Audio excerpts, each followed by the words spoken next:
എൻ്റെ പ്രിയ ദൈവമക്കളെ, ഇന്ന് നമുക്ക് 1 കൊരിന്ത്യൻസ് 13:13 പൗലോസ് അപ്പോസ്തലൻ എന്തു പറയുന്നുവെന്ന് ശ്രവിക്കാം. 1 കൊരിന്ത്യൻസ് 13:13 ആകയാൽ വിശ്വാസം, പ്രത്യാശ, സ്നേഹം ഈ മൂന്നും നിലനിൽക്കുന്നു, ഇവയിൽ വലിയതോ സ്നേഹം തന്നെ. ഈ വാക്യം 1 കൊരിന്ത്യൻ 13 സമാപനമാണ്. പലപ്പോഴും സ്നേഹ അധ്യായമെന്ന് വിളിക്കപ്പെടുന്നു. ഭിന്നിപ്പും അഹങ്കാരവും ആത്മീയ ദാനങ്ങളെക്കുറിച്ചുള്ള തെറ്റിദ്ധാരണയും കൊണ്ട് പൊരുതുന്ന കൊരിന്ത്യൻ സഭയെയാണ് പൗലോസ് അപ്പോസ്തലൻ അഭിസംബോധന ചെയ്യുന്നത്. ഇവിടെ മറ്റെല്ലാ ആത്മീയ ദാനങ്ങളെക്കാളും സദ്ഗുണങ്ങളെക്കാളും സ്നേഹത്തിൻ്റെ പരമോന്നത പ്രാധാന്യത്തെ പൗലോസ് എടുത്തു കാണിക്കുന്നു. സ്നേഹത്തെ നമ്മുടെ ജീവിതത്തിൻ്റെ ശാശ്വതവും അടിസ്ഥാനവുമാണെന്ന് അദ്ദേഹം വിവരിക്കുന്നു. 13-ാം വാക്യത്തിലേക്ക് നയിക്കുന്ന ആത്മീയ ദാനങ്ങളുടെ പ്രവചനം, ഭാഷകൾ, അറിവ് എന്നിവ പോലെ താൽക്കാലിക സ്വഭാവത്തെ വിശ്വാസം, പ്രത്യാശ, സ്നേഹം എന്നിവയുടെ ശാശ്വത ഗുണങ്ങളുമായി പൗലോസ് താരതമ്യം ചെയ്യുന്നു. ദൈവത്തിൻ്റെ സ്വഭാവത്തെ പ്രതിഫലിപ്പിക്കുന്നതിനാൽ സ്നേഹം എല്ലാറ്റിനെയും മറികടക്കുന്നുവെന്ന് അദ്ദേഹം പ്രഖ്യാപിക്കുന്നു.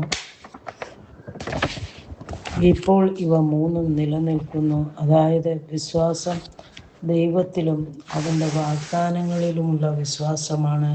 പ്രത്യാശ എന്നത് നിത്യജീവനെക്കുറിച്ചുള്ള ആത്മവിശ്വാസവും അവൻ്റെ വാഗ്ദാനങ്ങളുടെ ഭാവി നിവൃത്തിയുമാണ്. സ്നേഹം നിസ്വാർത്ഥവും ത്യാഗപരവും നിരുപാധികവുമായ സ്നേഹമാണ്. അത് ദൈവം പ്രകടിപ്പിക്കുകയും വിശ്വാസികളെ ഉൾക്കൊള്ളാൻ വിളിക്കുകയും ചെയ്യുന്നു. ഈ മൂന്ന് സദ്ഗുണങ്ങളും ക്രിസ്തീയ ജീവിതത്തിൻ്റെ ശാശ്വതമായ കേന്ദ്രമാണ്. അത് താൽക്കാലിക ആത്മീയ ദാനങ്ങളെ അതിജീവിക്കുന്നു. എന്നാൽ ഇവയിൽ ഏറ്റവും വലുത് സ്നേഹമാണ്, കാരണം അത് ദൈവത്തിൻ്റെ ശാശ്വത സ്വഭാവത്തെ പ്രതിഫലിപ്പിക്കുന്നു.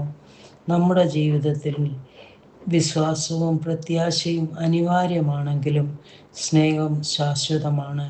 സ്വർഗത്തിൽ വിശ്വാസം കാഴ്ചയായി മാറും, പ്രത്യാശ നിറവേറും, എന്നാൽ സ്നേഹം എന്നേക്കും നിലനിൽക്കും.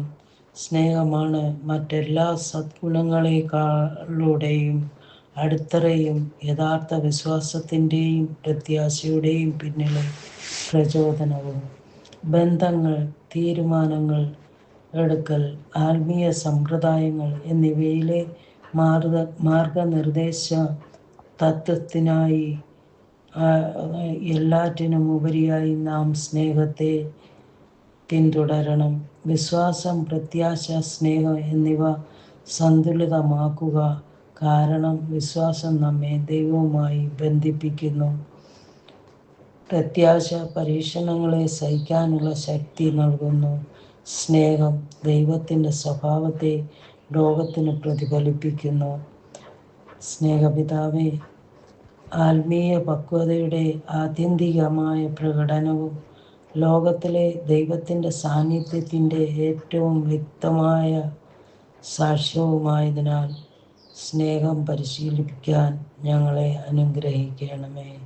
യേശുവിൻ്റെ നാമത്തിൽ തന്നെ, ആമേൻ.